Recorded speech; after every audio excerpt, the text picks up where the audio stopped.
Saddam Hussein and his sons must leave Iraq within 48 hours.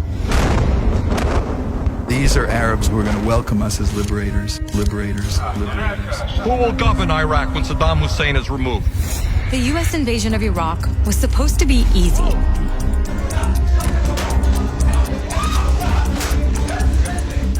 The most powerful military in world history would go in, kill the bad guys, and transform Iraq into a democratic, pro-American oasis. But the Iraq War blew up in America's face. Stuff happens. And it changed both countries. It changed the entire Middle East. In fact, it changed much of our world forever. 1 million Iraqis are dead because you lied! You lied! You lied! You lied! You lied! You lied!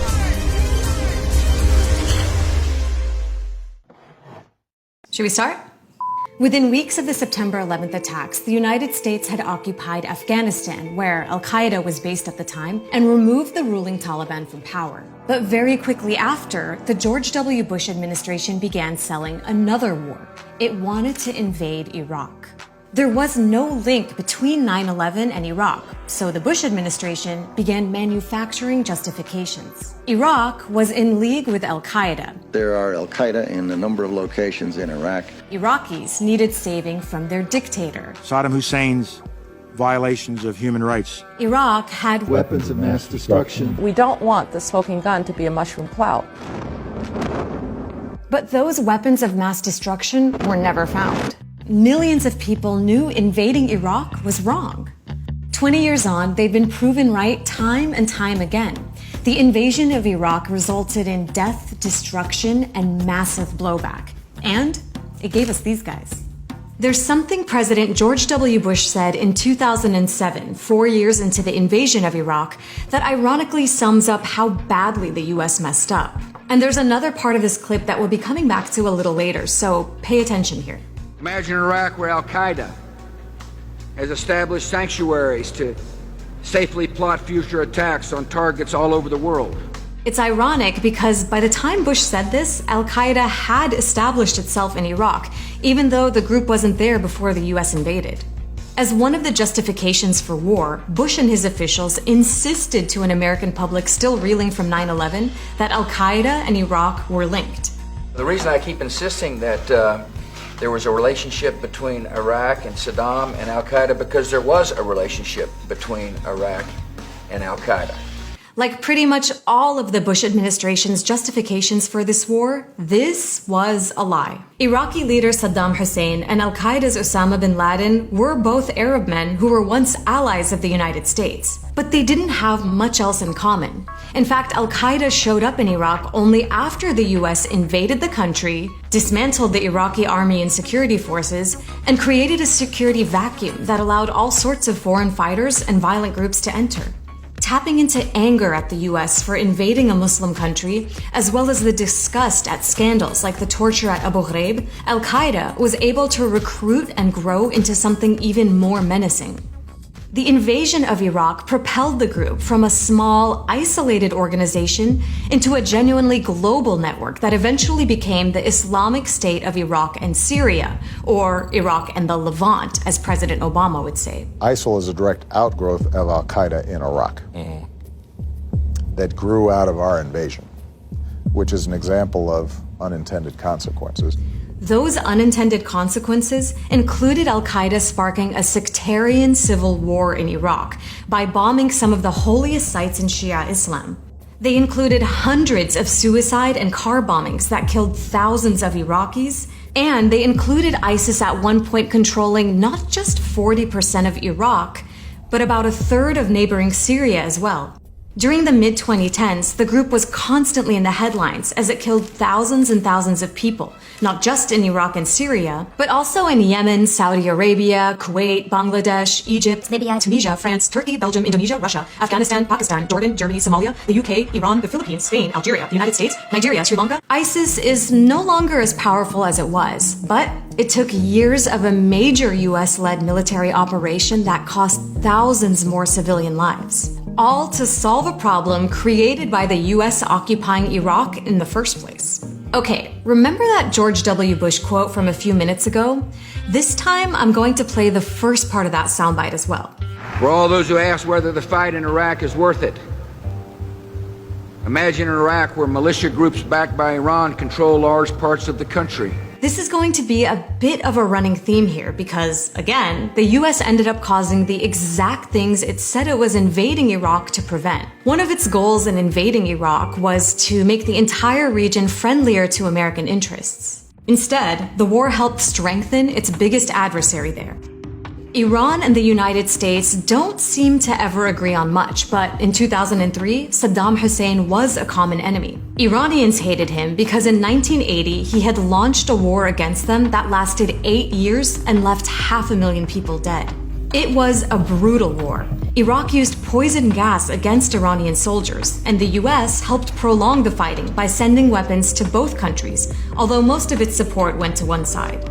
So even as Iran was probably glad to see the end of Saddam, the US was strongly hinting that Iran could be next. Here's George W. Bush talking about Iran, Iraq, and North Korea a few months before invading Iraq. States like these and their terrorist allies constitute an axis of evil, arming to threaten the peace of the world.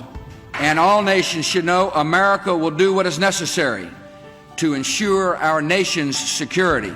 But something else happened. Iran, not the US, ended up benefiting the most from the invasion of Iraq.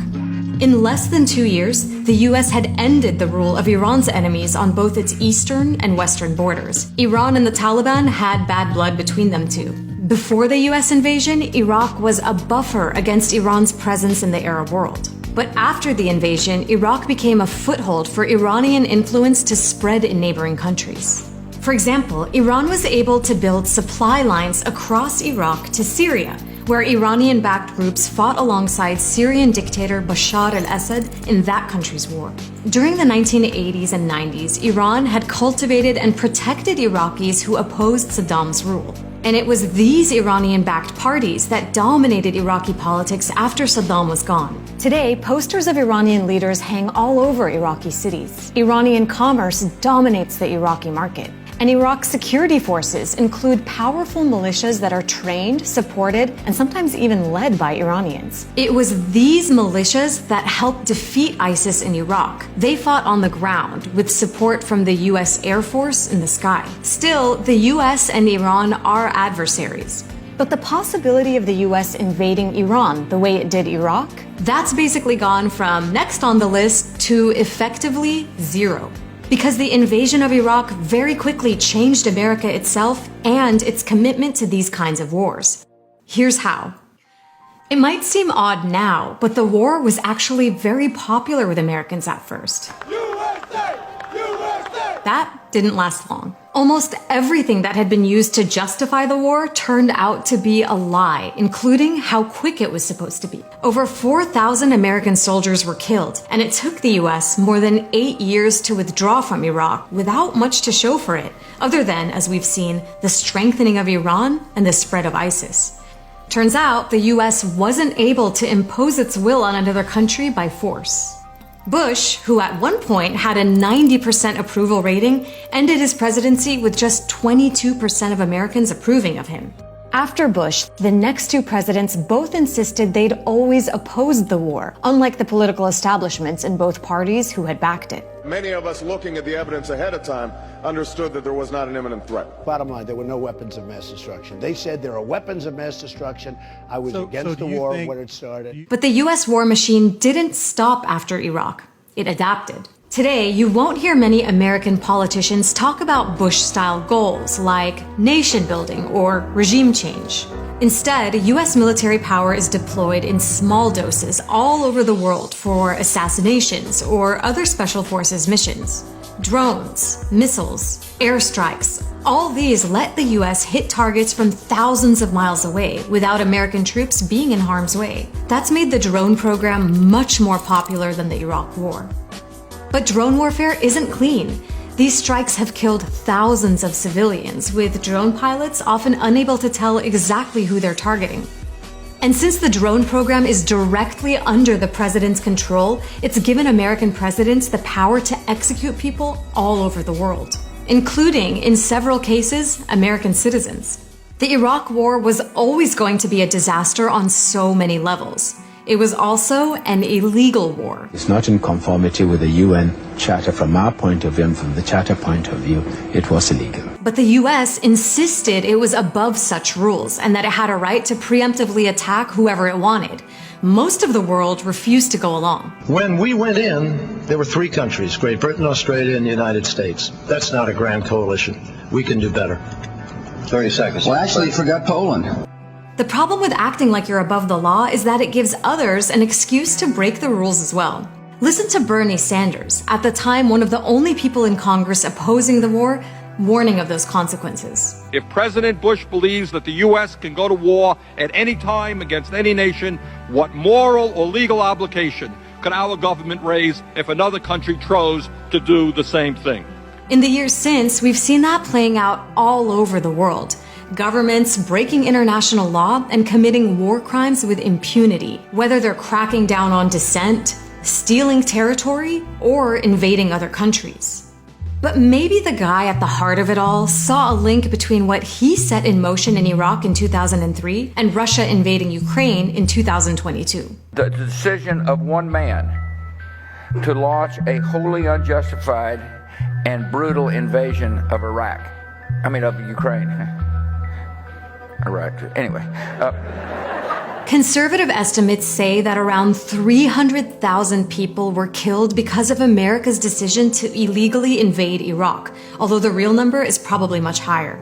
In Iraq today, sectarianism is rife, the economy is weak, poverty is widespread, basic services are sporadic, and the security situation is, in many places, still dangerous. لأن مجرد دخولها كان هو مأساوي يعني وحطمت وقتلت ودخل الإرهاب والمجرمين وغيرها والقاعدة. إنه بالدهورة صارت يعني يا ريت قبل الحرب كان يصير أحسن كنا ساكنين وعايشين. Iraqis have always paid the highest price for the US decision to invade their country.